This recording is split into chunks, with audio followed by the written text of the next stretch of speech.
Hi. അങ്ങനെ നമ്മുടെ വിവേകിൻ്റെയും വർഷയുടെയും pre wedding video എടുക്കാൻ പോവുകയാണല്ലോ. അതിനു മുൻപ് തന്നെ അവർക്ക് മാച്ചായിട്ടുള്ള കളർഫുൾ ഡ്രസ്സ് എടുക്കണമെന്നുള്ളത് കൂട്ടുകാരും എല്ലാവരും തീരുമാനിക്കുകയാണ്. അങ്ങനെ അവരെല്ലാവരും കൂടെ ഡ്രസ്സ് എടുക്കാനായിട്ട് പോവുകയാണ് കേട്ടോ. പല വഴിക്കായിട്ട് പലരും ഇങ്ങനെ തിരയുന്നുമുണ്ട്. അതിലെല്ലാറ്റിലും കൂട്ടുകാരികൾ 4 പേരും ഉണ്ട്. പിന്നെ അതുപോലെ തന്നെ നമ്മുടെ ശ്രീനാഥുണ്ട്. ശ്രീനാഥ് ഇങ്ങനെ ഡ്രസ്സ് എടുക്കാനായിട്ട് അങ്ങോട്ട് മറ്റൊരു സെക്ഷനിലേക്ക് പോവുകയാണേ. ഓരോ കൂട്ടുകാരികൾ അവരവർക്ക് ഇഷ്ടമുള്ള ഡ്രസ്സുമായിട്ട് വരികയാണ്. നമ്മുടെ വിവേകും പിന്നെ വർഷയും കൂടെ നിന്ന് കൊടുത്താൽ മാത്രം മതി. എല്ലാ കാര്യങ്ങളും നന്നായിട്ട് സ്നേഹിക്കുന്ന അവർ തന്നെ ചെയ്യുന്നുണ്ട്. ഡ്രസ്സെല്ലാം ഇങ്ങനെ എടുക്കുകയാണ് കേട്ടോ. ഡ്രസ്സെല്ലാം എടുത്തിട്ട് ഓരോരുത്തരായിട്ട് ഓരോന്ന് കാണിക്കുകയാണ്.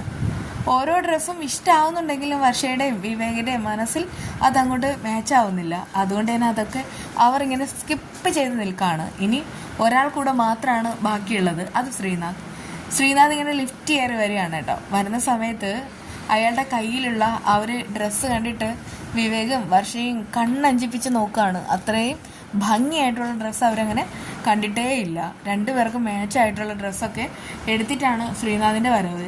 ഇതെങ്ങനെയുണ്ടെന്ന് ചോദിക്കുമ്പോൾ വർഷ പറയുന്നുണ്ട്, ഇത് മതി, എനിക്കിതാണ് ഇഷ്ടമായത്, ഒത്തിരി ഇഷ്ടമായി.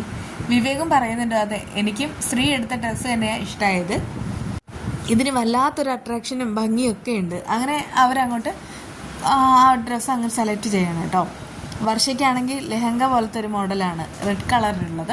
അവൾക്കത് നന്നായിട്ട് ചേരും. വിവേകിനാണെങ്കിൽ ബ്ലാക്ക് കലർന്നിട്ടുള്ള ഒരു കോട്ടും അങ്ങനെയുള്ള കാര്യങ്ങളൊക്കെയാണ്. അങ്ങനെ ഡ്രസ്സൊക്കെ എടുത്തിട്ട് പോവാണ്. പിന്നീട് ഷൂട്ടിങ്ങിന് പോകണം. അതിനു മുൻപ് വസുന്ധരയുടെ അടുക്കലേക്ക് വിവേക് പോകുന്നവർ ചോദിക്കുന്നുണ്ട്, അല്ല അമ്മയ്ക്ക് ഡ്രസ്സ് കാണണ്ടേ, മമ്മിക്ക് ഡ്രസ്സ് കാണണ്ടേ. ആ സമയത്ത് അവർ പറയാണ്, സാരമില്ല, ഇങ്ങനെ ഇപ്പോൾ ഡ്രസ്സ് കണ്ടിട്ട് എന്ത് കാര്യം, ആദ്യം നിങ്ങളുടെ ആ ഒരു വീഡിയോ വരട്ടെ, അത് കഴിഞ്ഞിട്ട് ഞാൻ കാണാം, അതാ നല്ലത്. ശരി മമ്മി, അങ്ങനെ തന്നെ ആയിക്കോട്ടെ, മമ്മി വരുന്നില്ലെങ്കിൽ ഞങ്ങൾ പോകാമെന്നൊക്കെ പറഞ്ഞിട്ട് എല്ലാവരും കൂടെ പോകാനുള്ള സെറ്റപ്പാണ്. എല്ലാവരും ഒരുങ്ങി ഇറങ്ങി. പക്ഷെ ഒരാളുടെ അഭാവമുണ്ട്, അത് വേറെ ആരുമല്ല, അഞ്ജു ആണെങ്കിൽ കട്ടിൽ കിടക്കാണ്. കൂട്ടുകാരികളെല്ലാം കൂടെ അങ്ങോട്ട് ചെല്ലുകയാണ്. അവളാണെങ്കിൽ പറയുന്നുണ്ട്, ഞാൻ വരുന്നില്ല, നിങ്ങൾ പോയിട്ട് വാ, ഞാൻ വന്നാലും എനിക്ക് അവിടെ കോൺസെൻട്രേറ്റ് ചെയ്ത് നിൽക്കാനായിട്ട് കഴിയില്ല. അതിനൊറ്റ കാരണം മാത്രമേ ഉള്ളൂ, രാഹുലിനെ എനിക്ക് അങ്ങ് നന്നായിട്ട് ഡീപ്പായിട്ട് മിസ്സാവും. അപ്പോൾ പിന്നെ എനിക്ക് അവിടെ ശ്രദ്ധിക്കാൻ പറ്റില്ല. കൂട്ടുകാരികൾ വിടുന്നില്ല. അവർ പറയുന്നുണ്ട്, ഓഹോ അങ്ങനെയാണെങ്കിലേ ഇവിടെ ഇരുന്ന് നിനക്ക് മിസ്സാവില്ലേ, ഇവിടെ ഇരുന്നാലും മിസ്സാവും, അതുകൊണ്ടൊക്കെ പറയാണ്, നീ ഞങ്ങളോടൊപ്പം വരണം, വന്നേ പറ്റൂ, അല്ലെങ്കിൽ നിന്നെ ഞങ്ങൾ പൊക്കിക്കൊണ്ടു പോവും. ആ സമയത്ത് അവൾ വരുന്നില്ല എന്നൊക്കെ പറയുന്നുണ്ട്. പക്ഷെ സമ്മതിക്കുന്നില്ല.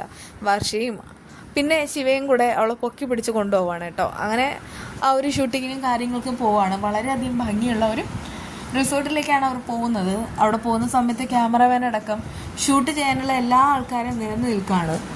അങ്ങനെ ആ ഒരു ഡ്രസ്സിൽ വിവേകും വർഷയും വളരെ ഭംഗിയാണ്. ശ്രീനാഥാണെങ്കിൽ അവർ 2 പേരെയും ഒരുമിപ്പിക്കുന്നു. എങ്കിലും ശ്രീനാഥിൻ്റെ മനസ്സിൽ എവിടെയൊക്കെയോ ഒരു ദുഃഖമുണ്ട്. അതിങ്ങനെ കണ്ണുകളിൽ മായാതെ കിടക്കുന്നുണ്ട്. തനിക്കായി വിധിക്കപ്പെട്ട ആ ഒരു പെൺകുട്ടി മറ്റൊരാളുടെ സ്വന്തമാകാൻ പോവുകയാണ്. അതിപ്പോൾ ശ്രീക്കെന്നല്ല ആർക്കായിരുന്നാലും അത് ഭയങ്കരമായിട്ട് മിസ്സാവും. ഇവിടെ ശ്രീയും വളരെയധികം സങ്കടത്തിൽ തന്നെയാണ് നിൽക്കുന്നത്. അങ്ങനെ ഷൂട്ടിംഗ് തുടങ്ങുകയാണ് കേട്ടോ. ആ സമയത്ത് ക്യാമറാമാൻ ഓരോ സജഷൻ വയ്ക്കുന്നുണ്ട്. അതായത് ചേർന്ന് നിൽക്കണം, കയ്യിൽ പിടിക്കണം, അങ്ങോട്ട് നിൽക്കണം, ഇങ്ങോട്ട് നിൽക്കണം, അങ്ങനെ ഓരോന്ന് ഇവിടെയും അങ്ങനെയൊക്കെ ചെയ്യുന്നുണ്ട്. പക്ഷേ വർഷയ്ക്കാണെങ്കിൽ അത്രയും സീനായിട്ട് നിൽക്കാനും താല്പര്യമില്ല. പക്ഷെ കൂട്ടുകാരികൾ പറയുന്നുണ്ട്, മര്യാദയ്ക്ക് നിന്നേ പറ്റൂ, ഇന്നത്തെ ദിവസം നിനക്കുള്ളതാണ്, മര്യാദയ്ക്ക് ഞങ്ങൾ പറയുന്നത് പോലെ അനുസരിച്ചാൽ നിനക്ക് കൊള്ളാം. അങ്ങനെ അവളാണെങ്കിൽ നിൽക്കുകയാണ് കേട്ടോ. അങ്ങനെ വിവേകും വർഷയും കൂടെ കാറിൽ മേൽ ചാരി നിൽക്കുന്നു, കൈപിടിച്ച് നിൽക്കുന്നു, കൂടെ കൂട്ടുന്നു, അങ്ങനെ ഓരോ കാര്യങ്ങൾ. ആ സമയത്ത് അതെല്ലാം കണ്ട് നെഞ്ചുനേറി നമ്മുടെ സ്ത്രീ അവിടെ മാറി നിൽക്കുന്നുണ്ട്. ആ ഒരു കാഴ്ച അഭിരാമിക്കും കാണാം. അവൾ അവിടെ നിന്ന് മനസ്സിൽ പറയുന്നുണ്ട്, ഇങ്ങനെയൊക്കെ പിടിക്കാനായിട്ട് ഞാനും ഒരാളെ കണ്ടുവച്ചിട്ടുണ്ടെന്ന്. പക്ഷെ അവളാണെങ്കിൽ അത് ആരാണെന്നൊന്നും ആരോടും പറയുന്നതേ ഇല്ല. അവൾ കണ്ടുപിടിച്ചത് ആരെയാണെന്ന് നമുക്കറിയാമല്ലോ, വേറെ ആരെയല്ല, നമ്മുടെ ശ്രീനാഥിനെ തന്നെയാണ്. പക്ഷെ ശ്രീനാഥാണെങ്കിൽ പിടി കൊടുക്കുന്നില്ല. ശ്രീനാഥിൻ്റെ മനസ്സിൽ ഇപ്പോഴും വർഷയാണ് ഉള്ളത്. അങ്ങനെ കാറിൽ അവർ 2 പേരും കൂടെ വർഷ കൈ വെച്ചിട്ട് നിൽക്കുന്നു. വിവേക് അങ്ങോട്ട് വന്ന് ചേർന്ന് നിൽക്കുന്നു. ആ സമയത്ത് ഒന്ന് ചെറുതായിട്ട് സ്ലിപ്പായിട്ട് വിവേക് വർഷയുടെ ദേഹത്തേക്ക് വീഴാണ്.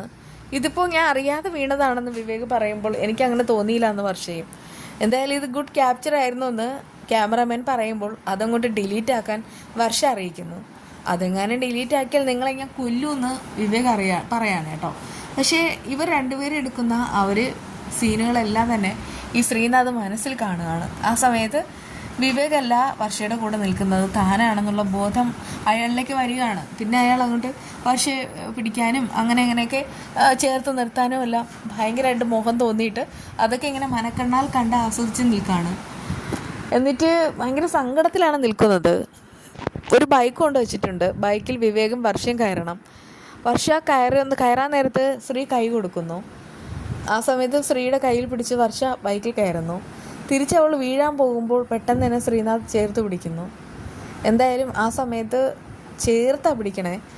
എന്നിട്ട് വർഷയുടെ കണ്ണുകളിലേക്ക് നോക്കുകയാണ്. പക്ഷെ വർഷയ്ക്ക് അതൊരു നിഷ്കളങ്കമായിട്ടുള്ള നോട്ടായിട്ട് തോന്നിയത്. അതുകൊണ്ട് അവൾ അതങ്ങോട്ട് സ്കിപ്പ് ചെയ്യാണ് കേട്ടോ. ശ്രീനാഥ് എന്നിട്ട് ഞാൻ എന്തൊക്കെയാണ് കാണിക്കുന്നതെന്നൊക്കെ മനസ്സിൽ പറയുന്നു. അപ്പോഴേക്കും ക്യാമറാമാൻ പറയുന്നുണ്ട്, സാറിനൊന്ന് മാറാവോ, സാർ ഇവിടെ നിൽക്കുമ്പോൾ ആ ഫ്രെയിമിൽ വരും. ഓ ശരി എന്നൊക്കെ ഇങ്ങനെ പറഞ്ഞിട്ട് ശ്രീനാഥ് മാറുകയാണ് കേട്ടോ. മാറുന്നുണ്ടെങ്കിലും അത് അയാളുടെ മനസ്സിൽ നന്നായിട്ട് ഏൽക്കാണ്. എന്നാൽ അഭിരാമി അയാളുടെ മനസ്സ് പിടിക്കുകയാണ്. എന്നിട്ട് അടുത്ത് പോയിട്ട് ചോദിക്കുന്നുണ്ട്, എന്ത് പറ്റി, എന്താ ശ്രീ, എന്താ കാര്യം? ഒന്നുമില്ല, ഞാനിങ്ങനെ കുറേ ദിവസം അതിൽ പുറത്തിറങ്ങിയിട്ട് അതിൻ്റേതായിട്ടുള്ളൊരു വൈക്ലഭ്യം ഉണ്ട് എന്നിങ്ങനെ അറിയിക്കുകയാണ്. അല്ല ശ്രീക്ക് എന്താ പറ്റിയത്? വർഷയുടെ കാര്യത്തിലൊരു തീരുമാനമായിട്ടുണ്ട്, ഇനി ശ്രീയുടെ കാര്യത്തിൽ തീരുമാനം ഉണ്ടാവണ്ടേ? ആ സമയത്ത് അത് സംസാരിക്കാൻ താല്പര്യമില്ലാത്ത പോലെ അയാൾ അങ്ങോട്ട് മാറുകയാണ് കേട്ടോ. അത് കണ്ടിട്ട് അഭിരാമിക്ക് സങ്കടമാവുന്നുണ്ട്. ഇതൊക്കെയാണ് വിശേഷങ്ങൾ. എന്തായാലും എന്താവുമെന്ന് കണ്ടു തന്നെ അറിയണം. ഇന്നലത്തെ പ്രൊമോയിൽ കാണിച്ചിട്ടുള്ളത് ശ്രീനാഥ് നന്നായിട്ട് മദ്യപിക്കുന്നതാണ്. ശ്രീനാഥിൻ്റെ മനസ്സിലും വർഷയുണ്ട്. വിവേകാണെങ്കിൽ വർഷയെ സ്നേഹിക്കുകയും ചെയ്യുന്നു. എന്താവും നമുക്കറിയാം വരുന്ന വിശേഷങ്ങളിലൂടെ. വീണ്ടും കാണാം.